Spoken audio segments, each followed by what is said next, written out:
मग नामस्मरणाने सगळी पातकं कशी तुटतात? तर पातकं अशी आहेत की ते नामस्मरणापुढे टिकत नाहीत. जसं हरिपाठात सांगितलं जातं की हरि उच्चारणी अनंत पापराशी जातील लयाशी क्षणमात्रे. पापराशी म्हणजे काय? तर परमात्म्यापासून दूर राहणं हेच पाप आहे. म्हणून जितकं जितकं नामस्मरण होईल तितकं तितकं आपण परमात्म्याकडे जातो आणि दूर करणारे जे विचार आहेत, जे मलदोष आहेत, ते आपोआप नाहीसे होतात. म्हणून नामस्मरण पापक्षालक करतं. अशी सांगतात उपपत्ती की हरिर्हर येते पापम. हरी हा पापाचं हरण करतो. कारण ह अक्षर हे कुठल्याही जीभ, दात, ओठ, टाळू याला न चिटकवता ह अक्षर आहे. आतून स्वाभाविकपणाने ह असं म्हणू शकतो आपण. तो खालून येणारा शब्द आहे. आणि रीनं काय होतं? तर रीनं आपली जीभ मागं सरकली गेल्यामुळं जे काही आपल्या जिभेला ओलावा निर्माण करणाऱ्या ग्रंथीत ते आपोआप पाझरतात. त्यामुळं हरिनामाला कित्येकही वेळ असा मिळतो. ते तुकोबाराय सांगतात की जिव्हे गोड 3 अक्षरांचा रस. जिभेला का गोड लागतो नामस्मरणाचा रस? तर जीभ नेहमी ओली राहते. हे त्या नामस्मरणाचं फळ आहे. आणि त्यानं काय होतं? एरवीसुद्धा मनुष्याला काय आहे की आपल्या तोंडातली लाळ हे अन्नपचनाला उपयुक्त पडत असते. जर लाळ कमी पडत असेल तर अन्नपचन नीटसं होत नसतं. म्हणून याचा कितीतरी उपयोग होतो. तेच नामस्मरणानं उपयोग आपल्या ठिकाणी दाखवला. पण हे उदाहरण का दिलं इथं? की नामस्मरणानं भवपाशचं जाईलच ह्यात खात्रीच आहे. सगळ्या संतांनी हा घोष केला आहे. हे सगळे संत मोहगम बोलत नाहीत, अनुभवातनं बोलतात. आता जर काही असेल तर दुसरा पुरावा त्यांनी मांडला की ज्या रामाचं नाम घेतलं असता आपलं पाप क्षालन होतं ते राम वशिष्ठाला शरण गेलेत. म्हणजे अवतार परब्रह्माचा, पण मनुष्यपणात आलं की मनुष्यपणात आल्यानंतर काय करावं लागतं? तर सद्गुरूला शरण जावं लागतं. याचं कारण काय आहे का? तर असंच आहे. किती शुद्ध मनुष्य असला, एखादा काय आहे की नेहमीच सोहळ्यात वागतो, कोणाला स्पर्श करत नाही, कोणाचा स्पर्श होऊ देत नाही, आणि त्याला काय कारणानं बाजारात जावं लागलं. मग आता काही किती तो अंग चोरून जाऊ लागला, कुठंतरी कोणाचा तरी स्पर्श होईल ना. मग ते स्पर्श जर झाला तर आपली शुचिर्भूतता कशी परत ठेवायची? म्हणजे तिथं सावध राहावं लागतं. तसं मनुष्य देहात आल्यावर सद्गुरूला शरण झालं म्हणजे अवतारी पुरुष सावध राहावं लागले. आपण सावध राहिलं पाहिजे. कारण या मनुष्य लोकात आलो आहे आपण. इथं म्हणजे कसं आहे, पापपुण्य समान समी अशा तऱ्हेचा हा नरदेह मिळालेला आहे. आपल्याला जर ते नसलं तर बाकीचे सगळे जन त्यातलेच आहेत ना. मग त्यांच्या सानिध्यात आल्यामुळं आपल्याला कसं शुद्ध राहता येईल? तर सद्गुरूला शरण गेल्यानं शुद्ध राहता येतं. हे अवतारी पुरुषांनासुद्धा माहिती आहे. म्हणून राम वशिष्ठाला शरण गेले. पूर्ण ब्रह्म श्रीकृष्णनाथ तोही म्हणवी गुरुभक्त दुर्वास रुचीची सेवा करीत नित्यमुक्ती लागी. आता त्यातसुद्धा झालं. कधी काळी दुर्वास आले आणि त्याने काय केलं की परीक्षा घेतली. म्हणून श्रीकृष्णाने त्यांची सेवा करून त्यांच्या ठिकाणी किती जरी काय परीक्षा घ्यायची हुक्की असली तर मिटवली. पण खऱ्या अर्थानं जर श्रीकृष्णानं गुरुभक्ती जर कोणाची केली असेल तर सांदीपनीची. सांदीपनी ह्यांच्या आश्रमात राहून तिथलं शिक्षण तर घेतलंच, पण त्यांच्या आश्रमात सेवा करायचा प्रयत्न केला. सांदीपनी किंवा गुरुमाता त्यांना करू देत नव्हती, पण कसं का होईना हट्टाने ते सेवा करायचे. कारण सद्गुरूचं नुसतं श्रवण करणं, ज्ञान प्राप्त करून घेणं हे एवढंच असतं असं नाही, तर सद्गुरूची सेवा झाली पाहिजे. सेवा झाली तर काय होतं, ते ज्ञान टिकतं. कारण तुम्ही आम्ही किती जरी केलं तरी थोडा का होईना आपल्याजवळ अहंकार आहे. आणि अहंकार सगळा नाहीसा कशाने होतो तर सेवेनेच. ज्याच्याजवळ अहंकार आहे तो काय करील, आमकं दिसलं तर तो हे करावं ते करावं दुसऱ्याला सांगाल, पण आपण करावं लागतं असं त्याला कधी वाटायचं नाही, कारण तो अहंकारी. पण ज्याला हे करायचं आहे आणि तो करत राहतो त्याचा अहंकार नेहमी नम्र झालेला असतो. आता त्यांनी दाखवलं नम्र झाला भूता, म्हणजे त्याला अहंकार सोडून नम्रता जर त्याच्याजवळ धारण झाली तर सर्व भूतांना नम्र आहे. मग त्याने कोण दिले, भगवंता. आता भगवंत त्याच्या ताब्यात आला. हे काय आहे, अहंकार घालवण्यासाठी श्रीगुरूची सेवा गरजेची. म्हणून भगवंतानी सांदीपनीची सेवा केली. जे जे ऋषी त्या काळात त्यांच्या सान्निध्यात आले त्यांची सुद्धा सेवा केली. मुक्तपद आले हाता, भयन धरी कर्म करिता, भोग भोगोनी अभोक्ता, कर्मे करोनी आलिंगता, प्राप्ती कर्मे करोनी अलिप्तता या लागी.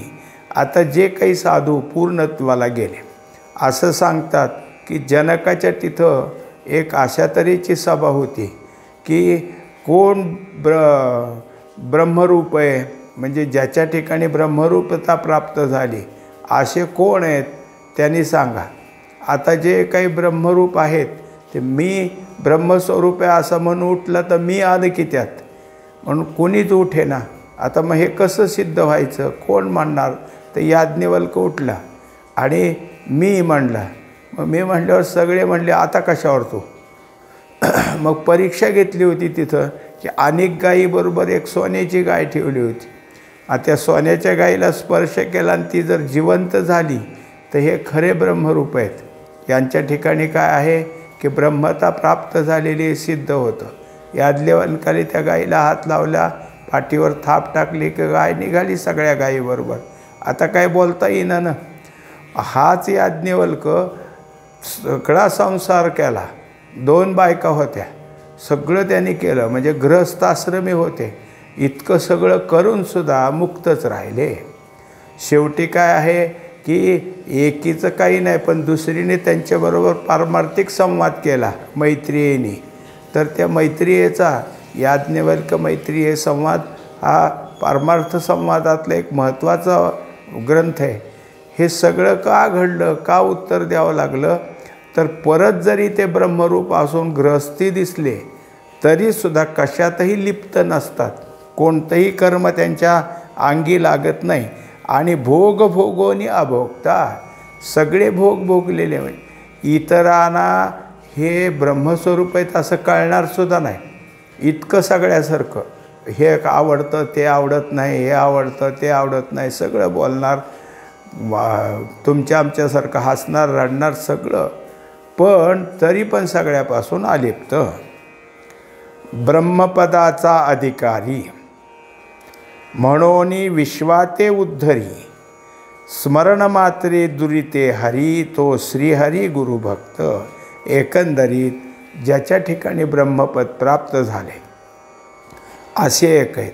आणि ज्यांना परमात्म्याने एक असं काय केलं आहे की आदेश दिला आहे की तो ब्रह्मपदाचा ठिकाणी आलेला आहेस, पण बाकीच्यांना ब्रह्मपद दे, दुसऱ्याचा उद्धार कर. कारण सगळ्याला उद्धार करायला सांगत नाहीत, जे ते काय आहेत ते उद्धार पावलेत, पण आपण तरला नवे हे नवल, दुजियाशी तारील तोची भला. असं कोण आहे, तर असे असणारे थोडेच असतात. सगळ्यांनाच हे उत्तर दिलं तर मग सगळेच गुरु झाले, आम्ही शिष्य कोण राहील. प्रत्येकजण गुरुच झाला तर. म्हणून हा एक काय आहे, ईश्वराने दिलेला आदेश असतो. त्याप्रमाणे ज्याच्या ठिकाणी हे झालं म्हणून विश्वाते उद्धरी. आता विश्वाचा उद्धार करायचा आहे, मग काय करावं लागेल, तर विश्व म्हणजेच मनुष्य मात्र यांच्या ठिकाणी दुरित आहेत. दुरित म्हणजे काम क्रोध लोभ अशा प्रकारचे रिपू. आणि सगळ्यात महत्त्वाचा रिपू म्हणजे मत्सर आहे. तो एकमेकाशी मत्सर असल्यामुळं तो सगळा यांनी सांगितलेल्या कोणत्याही साधनेनं जात असतो. आणि मग ज्यांच्या ठिकाणचं दुरित कमी झालं ते फक्त नामस्मरणाचं स्मरण करतात. म्हणजे नामामध्ये स्मरणानं सुद्धा शुद्धता निर्माण झाली तो श्रीहरी गुरुभक्त, असे जे काही श्रीहरी परमात्मा, आता तो जो काय आहे तो सुद्धा काय आहे, गुरुभक्तच आहे. त्यांनीसुद्धा श्री गुरुची सेवा करा, श्री गुरुची जे काय असेल ते आराधना करा, चालू ठेवलेलं आहे.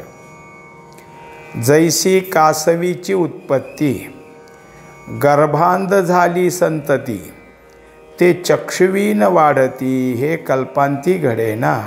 आता जे जे काही आहे त्यांच्या ठिकाणी काय आहे की योजना आहे.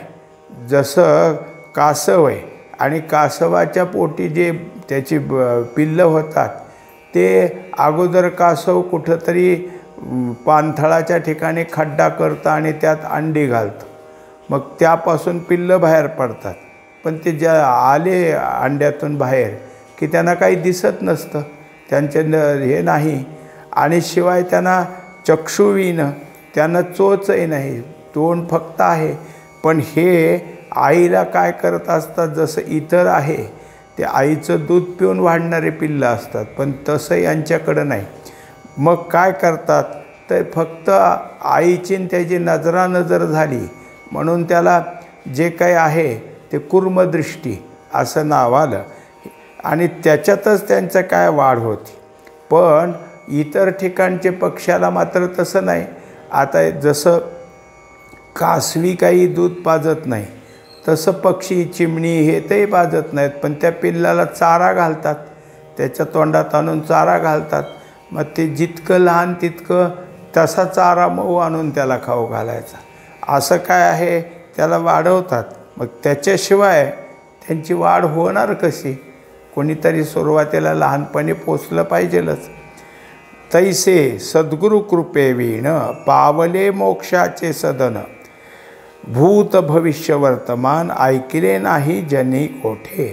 तेव्हा हे जसं आहे की किती जरी लहान पिल्लू असलं तर त्याला पहिल्यांदा आईची गरजच आहे, तसं सद्गुरूशिवाय मोक्षप्राप्ती झाली, मोक्षाच्या ठिकाणी गेले असं आत्तापर्यंत जुनं नाही कधी आणि पुढे कधी ऐकायला मिळायचं नाही. म्हणजे तिन्ही काळात हे सगळं काय अजून तर घडलं नाही.